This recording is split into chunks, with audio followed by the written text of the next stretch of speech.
point D, and then let's call AD like small letter D, and then let's call DC. Now, if this is very important, that if AD this side, okay,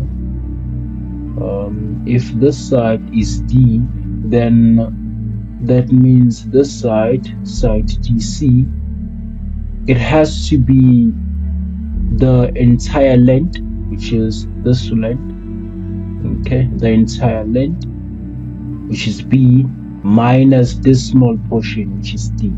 Okay, so DC, what I'm saying is that DC is equal to this whole thing, which is B, okay, minus this part, which is D. Okay,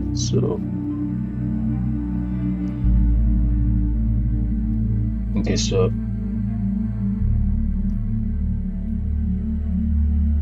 here we have B minus D, like this. Okay, and then we know that this construction is height H. Right, now we draw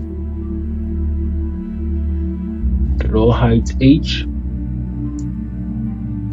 such that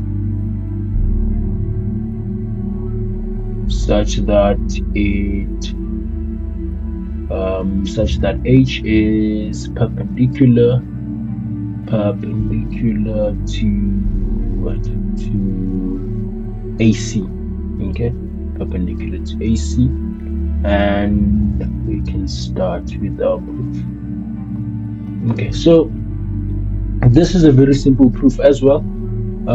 What we will do is we will begin by focusing on this triangle, and we will apply the theorem of Pythagoras in this triangle to a point whereby we will make H squared the subject of the formula, and then after that we will come to this triangle, this one, and then we'll do the very same thing. We'll apply the theorem of Pythagoras in this triangle and make the side H squared the subject of the formula, and then from there we will equate equation 1 and equation 2, and we will see what we end up with from there.